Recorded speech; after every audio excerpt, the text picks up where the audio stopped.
Hello दोस्तों, फिर से welcome to back my channel. तो आज मैं बताऊंगा कि अजित डोभाल के बारे में, जी नेशनल सिक्योरिटी एडवाइज़र, उन्होंने क्या क्या काम किया इंडिया के लिए, इंडिया को कितना बड़ा बड़ा हमला से बचाया है। जी अजित डोभाल जी, तो उन्होंने पाकिस्तान में 7 साल रुके थे, जो मुसलमान बन के कि जो आईएसआई का जो इन्फॉर्मेशन वो इंडिया को दे रहे थे। तो जो सर्जिकल स्ट्राइक हुआ था, उनमें भी उनकी सर्जिकल स्ट्राइक का जो मास्टरमाइंड थे वो अजित डोभाल ही थे। अभी जो हाल ही में चाइना ने भारत की बॉर्डर में 400 मीटर आगे आया था, पीछे नहीं हट रही थी, तो अजित डोभाल ने 2.5 घंटा बातचीत करने के बाद चाइना ने पीछे हटी। तो चलो वीडियो शुरू करने से पहले उनकी थोड़ा कहाँ पे जन्म हुआ है, वो कहाँ पढ़ते रहे, वो सब बारे में थोड़ा बातचीत कर लें।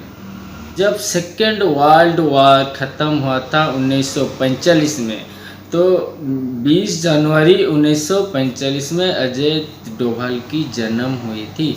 तो उनके पापा एक आर्मी ऑफिसर थे, तो इसलिए उनका जो बचपन की पढ़ाई है वो अजमेर आर्मी स्कूल से, जो अजमेर मिलिट्री स्कूल में वो बचपन की पढ़ाई ख़त्म कर ली। तो उसका बाद उनका आगे जो इकोनॉमिक ग्रेजुएशन कंप्लीट कर ली उन्होंने मास्टर डिग्री लेकर। तो ग्रेजुएशन कंप्लीट ख़त्म होने के बाद उन्होंने सोचे कि मैं एक आईपीएस ऑफिसर बनूंगा। तो बहुत सारी पढ़ाई की, बहुत कष्ट की, उसका बाद उन्होंने एक आईपीएस ऑफिसर में ज्वाइन कर ली केरला में। 1968 में उन्होंने आईपीएस कंप्लीट कर दी और केरला में ज्वाइन कर ली। 1968 में आईपीएस कंप्लीट कर दी। 1972 में उनको आईबी यानी इंटेलिजेंट ब्यूरो में शामिल कर दिया गया।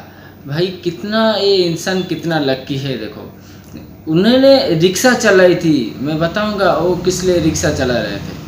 तो आप सोचेंगे उनका पापा तो आर्मी थे, वो कैसे रिक्शा चलाएंगे। भाई एक ऑपरेशन था जिसमें उनको रिक्शा चलाना पड़ा। बात करेंगे उनका जो सब ऑपरेशन, उनका ऑपरेशन सब सक्सेसफुल था। उनका जो पहला ऑपरेशन था वो था मिजोरम में, कि मिजोरम में 1966 से लेकर 1986 तक वहाँ पे बहुत दंगा हो रही थी कि मिजोरम की कोई सरकार नहीं था। मिजोरम में जो मिलिटेंट होते हैं उन राज था। तो अजित डोभाल जी ने मिजोरम गए, तो उनको जो मिलिटेंट थे उनका साथ बातचीत की, उनको कन्विंस कर दिया। उनको कन्विंस करने के बाद 1986 में मिजोरम की पहली सरकार बनी, वो थे लाल डेंगा जी। तो उन्होंने पहली जो उनकी जो ऑपरेशन सक्सेस हुआ था, वो पहली ऑपरेशन सक्सेस हुआ था मिजोरम में।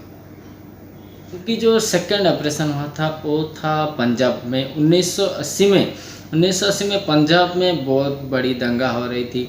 तो पंजाब का कुछ पार्ट और हरियाणा का कुछ पार्ट और हिमाचल प्रदेश के कुछ पार्ट, वो तीनों पार्ट मिलके वो बोल रहे थे कि हमको हिंदुस्तान से अलग करो, हमको अलग देश बनाओ जिसका नाम रखो खालिस्तान।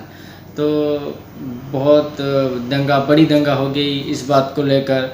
तो इंडियन आर्मी ने वहाँ पे एक ऑपरेशन स्टार्ट किया जिसका नाम था ब्लू स्टार, और 1984 में हुआ था। तो ऑपरेशन सक्सेस हुई थी, बट इतना नहीं। तो वहाँ पे जो दंगा हो रहा था वो थोड़ा शांति हो गई। तो उसका बाद वहाँ पे इंदिरा गांधी जी गए, और जो मीटिंग था इंदिरा गांधी ने गए, उनको इंदिरा गांधी जी को वहाँ पे मार दिया गया। तो जब इंदिरा गांधी को मार दिया गया, उसका बाद पंजाब में और बड़ी दंगा आ गई, बहुत बड़ी दंगा स्टार्ट हो गई। वो दंगा में बहुत सारी सिख को मार दिया गया। तो उसका बाद जो 1988 में जो पंजाब में जो गोल्डन टेम्पल है, उसका अंदर बहुत सारी जो मिलिटेंट थे, जिसने सब जो दंगा कर रहे थे और भारत से हमको अलग करो जो लोग ने सब बोल रहे थे, उसका अंदर थे।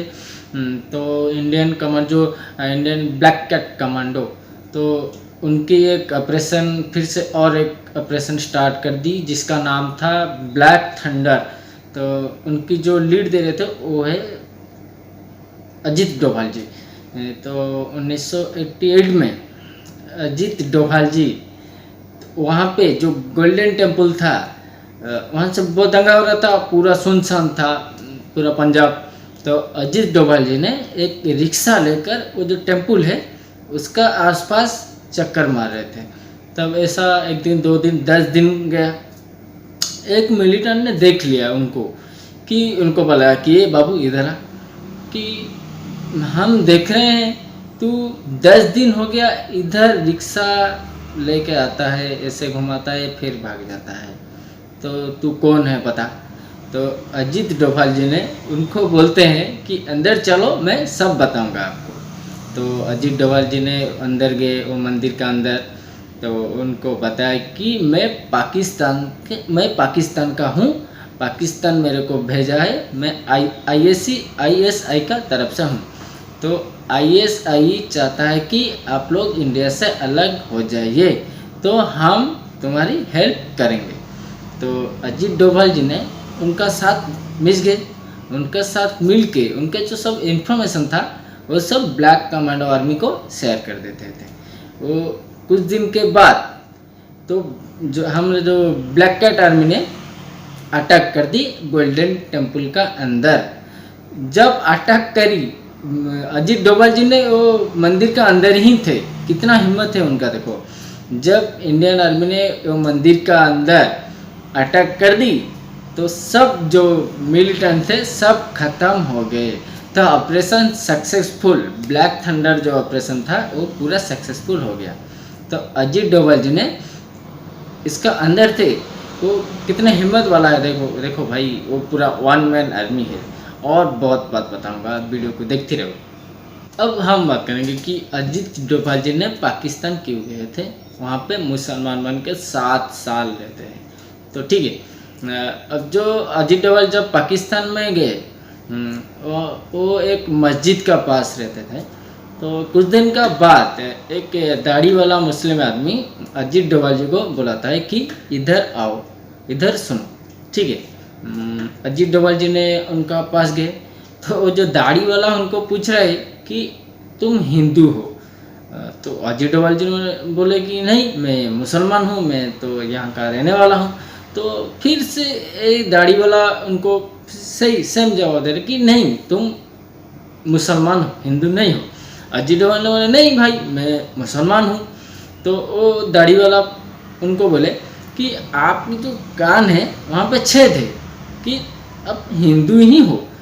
तो अजीत डोभाल जी ने बोले हाँ भाई, मेरा कान में तो छेद है, मैं हिंदू हूँ। ठीक है, तो उन्होंने उनको घर का अंदर ले गए। अजीत डोभाल जी को वो दाढ़ी वाला आदमी बोला कि आप यहाँ पे जो पाकिस्तान में इतना दिन से मैं देख रहा हूँ कि मैंने आपको पूछा, और कोई पूछा क्या इस बारे में कि आप हिंदू हो। अजीत डोभाल जी ने बोले नहीं, और कुछ नहीं, आप कैसे जान गए। तो वो दाढ़ी वाला बोलता है भाई मैं भी हिंदू हूँ। अरे ये कैसे। तो अजीत डोभाल यहाँ पे हंसने लगे कि आप यहाँ से कैसे।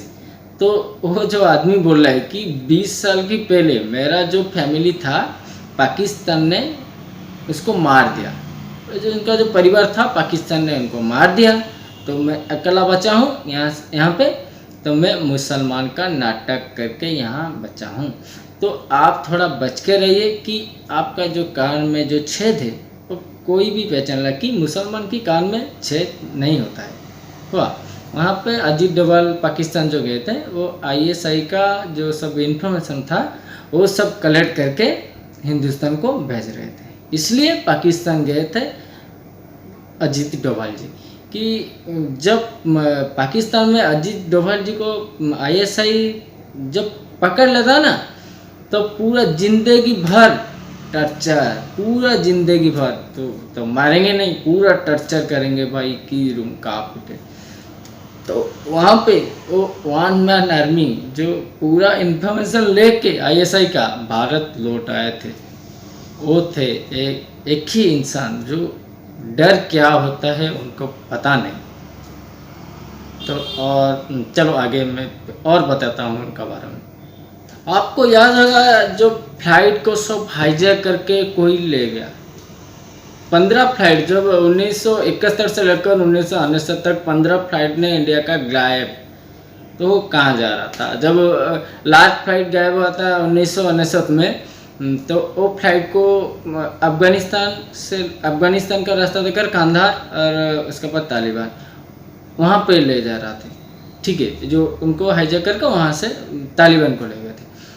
तो अजय डोभाल जी ने वो पता लगा लिया कि उसने उन लोग के साथ बात की कि ऐसे क्यों कर रही हो। तो हमारा अभी जो फ्लाइट गायब हुआ है उसका अंदर 186 पैसेंजर थे और 15 फ्लाइट मेंबर थे, तो उन लोग को वापस कर दो। तो उन लोग ने बोला कि हमारा जो 3 आतंकवादी आपने जिसको जेल पे रखा है उनको छोड़ दीजिए, तो हम ये सब रिटर्न कर देंगे। तो अजीत डोभाल जी को यही सही लगा कि हम इन तीनों को छोड़ देते हैं, तो हमारी जो पैसेंजर है उनको आप लौटा दीजिए। तो अजय डोभाल जी ने यही डिसीजन लिया, इनको छोड़ दिया। ये तीनों जो आतंकवादी थे उनको छोड़ दिए और वो हमारा फ्लाइट और जो पैसेंजर थे उनको लौटा दिया। ये थे उनका ऑपरेशन। ये ऑपरेशन की बात अजीत डोभाल जी का रिटायर्ड हो गया था। भाई बेंगल टायर फिर से रिटर्न कर रहा है, थोड़ा संभल के। उनका वो रिटायरमेंट होने की बात और बड़ी है। देखो क्या वो भारत को कैसे बचा रही थी दूसरा देश के अटैक से। चल तो इस बारे में बात करें। जब ऑपरेशन ख़त्म हो गया तो 2005 में अजीत डोभाल जी ने रिटायरमेंट ले ली और 2009 में वो फिर से विवेकानंद इंटरनेशनल फाउंडेशन में ज्वाइन कर ली। तो वहाँ पे थे। जब 2014 में मोदी जी ने आए तो उनको नेशनल सिक्योरिटी एडवाइज़र बनाया दिया गया। तो मोदी जी पहले जानते थे कि ये आदमी ऐसा है, तो इसको NSA जो नेशनल सिक्योरिटी एडवाइज़र उनको बना दिया गया। वो 5वें नंबर थे, अजीत डोभाल जी ने 5वें नंबर थे। NSA बनने की बाद उनकी जो पहला ऑपरेशन था वो था एक था टाइगर वो नहीं, जब एक था टाइगर जो फिल्म आया था सलमान खान का, वो फिल्म में आप देखें क्या, जो 46 नर्स को इराक ने ले गया, उसको सलमान खान और कैटरीना ने उनको वापस ले, वो नहीं था। उनका जो ऑपरेशन था अजीत डोभाल जी का, जब इंडिया का 46 नर्स को इराक ने किडनैप करके ले गया इराक में, तो भारत उनको बोले कि क्यों ले गए, छोड़ दो। उसका क्या भाई था, वो इराक ले गए। तो अजीत डोभाल जी ने डायरेक्ट इराक में गए, उनका साथ बात की, उनको पूरा कन्विंस कर दी। वो क्यों ले रहे थे, क्या था उनको बारे में वो पता नहीं। तो अजीत डोभाल जी ने वो 46 नर्स को फिर से वापस ले आए थे इंडिया में। तो उस जो स्टोरी था उनको एक था टाइगर जो था वो फिल्म में दिखाया गया। अब आता है सर्जिकल स्ट्राइक। जो फर्स्ट सर्जिकल स्ट्राइक होती वो थी म्यांमार में, सेकंड वाला था पाकिस्तान में।